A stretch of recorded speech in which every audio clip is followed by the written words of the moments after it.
saudara pemirsa, sebelum saya menyampaikan firman Tuhan untuk saudara-saudara sekalian, saya akan menyanyikan sebuah pujian kiranya menjadi berkat bagi kita.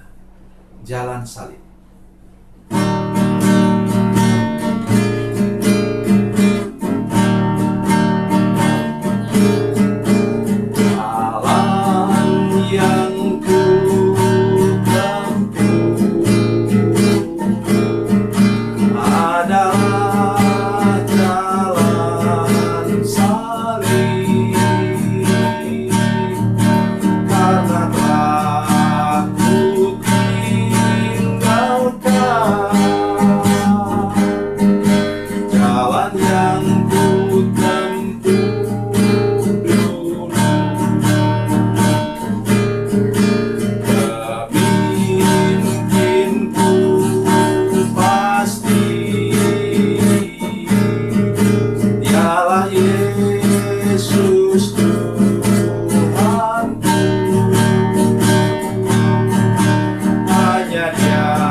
Salam saudara pemirsa, sampai jumpa kembali dengan kami dalam program Berita Pengharapan.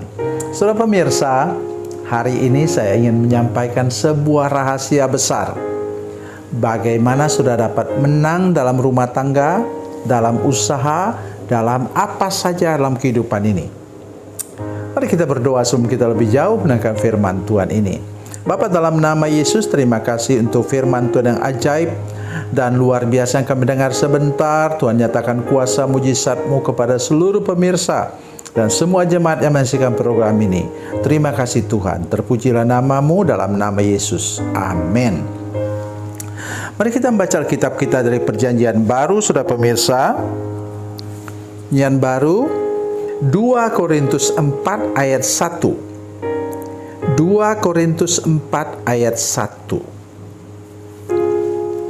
Demikian bunyi firman Tuhan, oleh kemurahan Allah kami telah menerima pelayanan ini, karena itu kami tidak tawar hati. Saya lagi ingin baca dalam terjemahan bahasa Indonesia sehari-hari.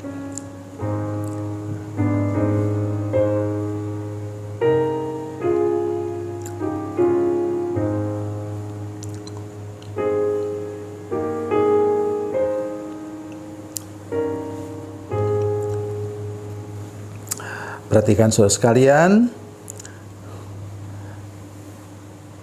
Demikian bunyi firman Tuhan. Kami melakukan pekerjaan ini karena kemurahan hati Allah. Itu sebabnya kami tidak putus asa. Luar biasa sekalian.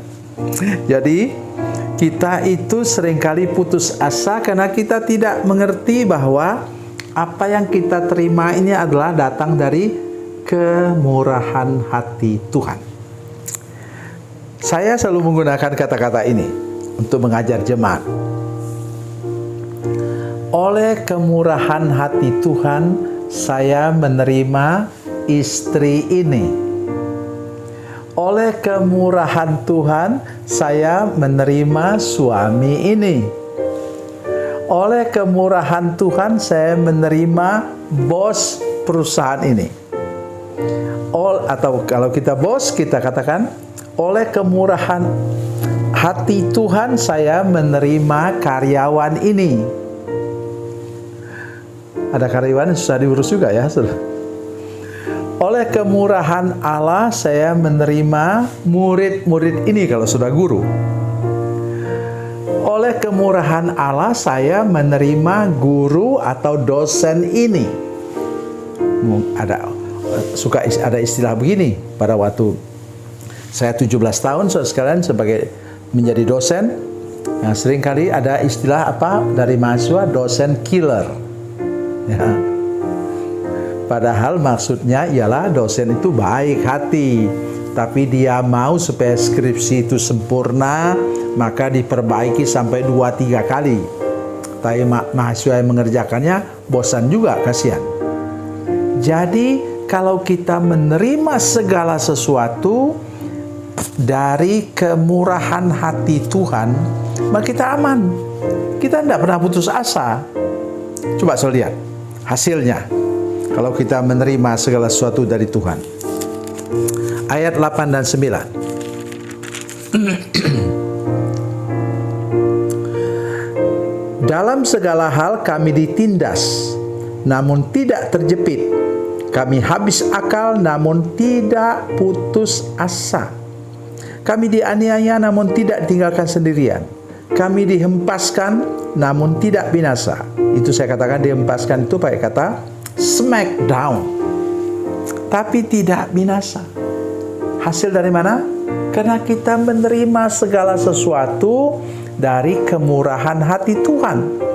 Jadi jangan pernah lupa itu dalam prinsip kehidupan kita sehari-hari.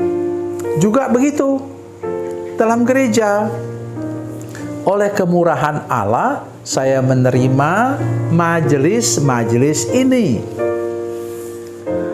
Oleh kemurahan Allah, saya menerima gembala ini. Ya, dalam gereja kita. Sebaliknya gembala juga harus berdoa begitu. Ucapkan itu. Tuhan, atas kemurahan hati Tuhan saya menerima jemaat ini. Ingat, jemaat juga orang yang umat Tuhan waktu dalam perjalanan 40 tahun dari Mesir menuju Kanaan, apa kerja mereka? Tiap hari komplain. Tapi Musa tahu rahasia ini, saudara sekalian.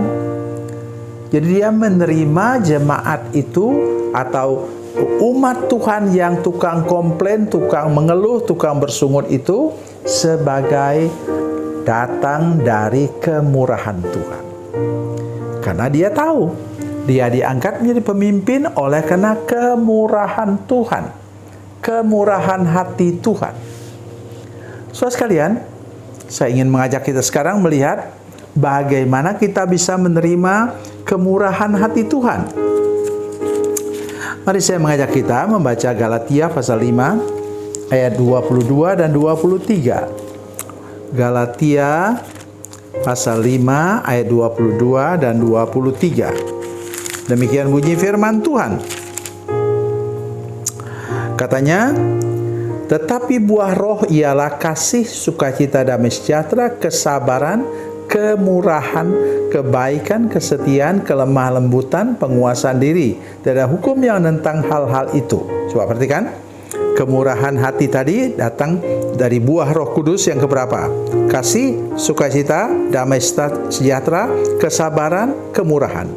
Buah Roh Kudus yang kelima, jadi minta sekarang, minta Roh Kudus penuhi hati saya dengan Roh Kudus, penuhi pikiran saya dengan Roh Kudus, penuhi keinginan saya dengan Roh Kudus, supaya saya bisa hidup dalam kemurahan hati.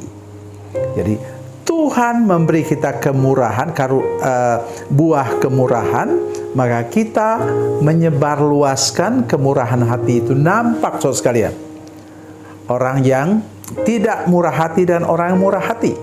Dan kita tahu bahwa itu tidak bisa dikerjakan oleh kita sendiri, karena keinginan daging kita ini beda dan keinginan roh. Tetapi kalau kita dipenuhi Roh Kudus, saya yakin bahwa kita semua dapat hidup dalam kemurahan hati Tuhan.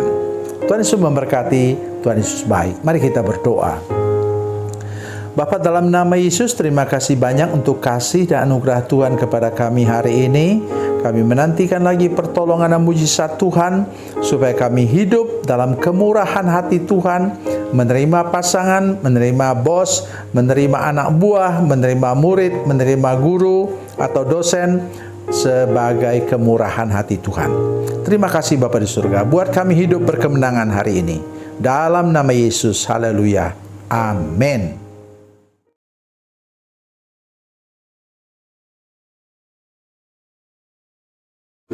Salam saudara pemirsa, mengakhiri program ini, saya mohon kepada saudara-saudara pemirsa sekalian untuk bila saudara menyaksikan program ini melalui channel YouTube, maka tekan subscribe dan bunyikan lonceng.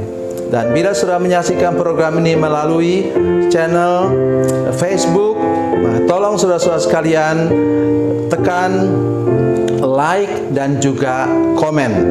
Dan demikian pula bila sudah menyaksikan program Makan Bergizi hari ini yang tertulis, maka tekan yang sama juga, tekan like dan tekan komen.